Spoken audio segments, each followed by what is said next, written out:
Alors, mes chères sœurs, vous savez quand on dit que éduquer une femme, c'est éduquer toute une nation. C'est vrai parce que on a des tendances bizarres, on a des tendances très compliquées que de fois les gens ont du mal à nous cerner.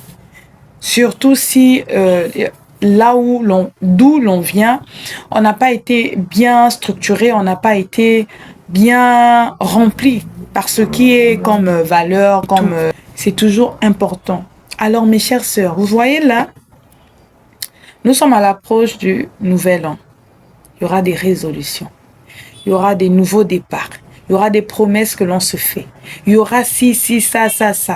Mais c'est nous aussi qui savons que les jours vont tellement vite. Hier à peine, on a célébré 2024. Mais aujourd'hui, c'est passé comme ça, comme une éclair. Et on est surpris de voir que ce qu'on s'est dit, on n'a pas pu. Dans la motivation, la fougue, on était dans l'effervescence. En début d'année, c'est parti. Pourquoi c'est parti? Parce que les femmes, nombreuses, nous vivons toujours dans la distraction. Et la distraction de la femme, c'est son entourage et c'est elle-même. La femme a des tendances qui dépassent. Parfois, nous-mêmes, ça nous dépasse étant femme. Tu t'entoures des personnes qui passent leur temps à critiquer. Tu t'entoures des personnes qui passent leur temps à mendier. Tu t'entoures des personnes paresseuses. Même si Dieu pouvait t'ajouter 40 000 années sur l'année que tu as, l'âge que tu as, tu vas rien faire de ta vie. C'est bizarre. Vraiment la tendance qu'on a, nous les femmes, de passer notre temps à critiquer. Vous savez, les gens qui ont dit le temps c'est de l'argent. Mes chères sœurs, le temps c'est de l'argent. Même si tu ne vas pas aller pour avoir l'argent, mais le temps que tu dépenses à parler d'une autre femme comme toi ou d'un monsieur comme toi serait important. Penser aux stratégies, penser à comment instaurer telle ou telle chose. C'est ça le temps. Le temps, c'est de l'argent, c'est ça. Parce que l'idée que tu as demain va t'apporter quelque chose, un revenu. La pensée qui peut te venir aujourd'hui, une pensée importante, une pensée fructueuse. Tout commence par la pensée. Aujourd'hui, les grandes entreprises que nous avons, parce que les visionnaires, les responsables ont eu la vision et la vision s'est matérialisée aujourd'hui. On vous appelle, on vous recrute. Ça veut dire qu'il a eu ce temps. Mais s'il passait son temps à critiquer, s'il passait son temps à s'occuper de la vie des autres, si le responsable de Canal+, le fondateur, si Dangote passait son temps à penser aux futilités, pensez-vous qu'aujourd'hui, il y aurait des agents, il y aurait une entreprise qui s'appelle Dangote? Il y aurait des agents qui sont recrutés dans le monde, ou je ne sais seulement en Afrique, je ne sais pas. Vous pensez? Non. Parce qu'il a su gérer son temps. Il a su investir son temps dans des bonnes choses. L'entourage compte. Ah, mes chères sœurs, les hommes qui sont mariés, vous qui avez des femmes, choisissez un bon entourage pour votre femme. Vous avez un entourage de votre femme qui est tout le temps là-dedans. Comment? On ira où? On va faire quoi? Tu as vu X? Tu as vu ce dernier vêtement? Tu as vu ça? Tu as vu ça? Tu as vu ça? Non.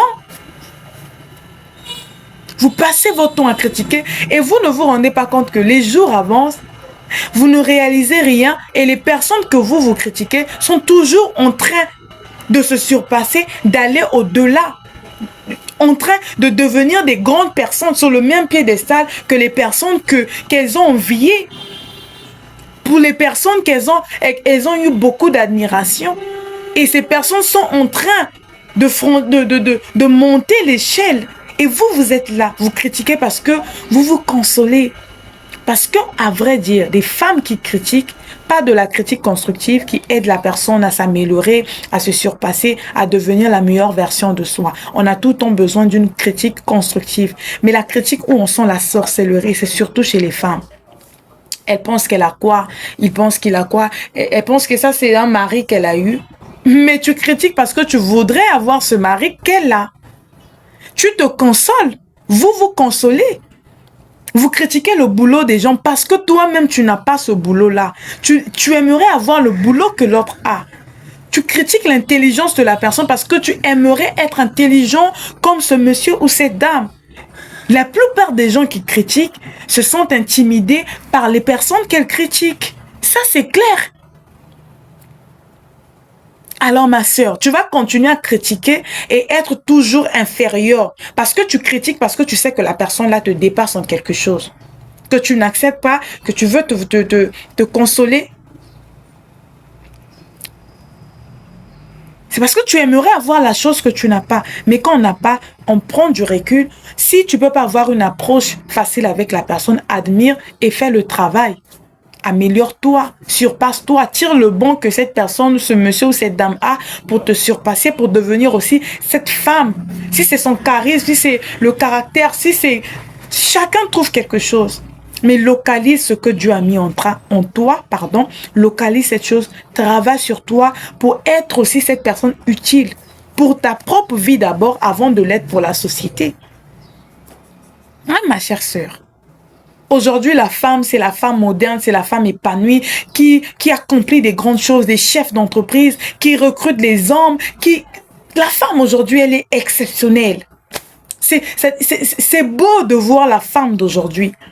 Tu es admiratrice de voir une sœur, une femme comme toi faire des grandes choses. C'est ce genre de choses que la femme d'aujourd'hui doit voir, doit capter. Et non s'entourer des calomnieurs et calomnieuses 2.0.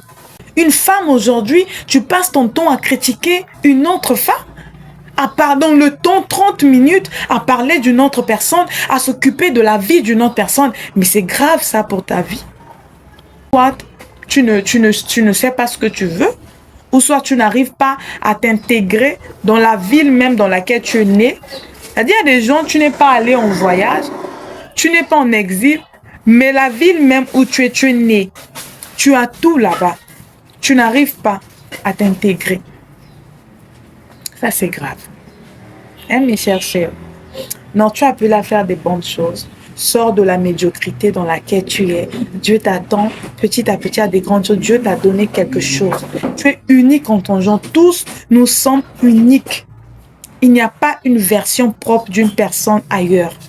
Dieu s'est arrangé à faire de chacun d'entre nous des versions uniques. On peut avoir des similitudes, mais on ne sera jamais pareil. Cible, localise ce que Dieu a mis en toi et travaille sur ça.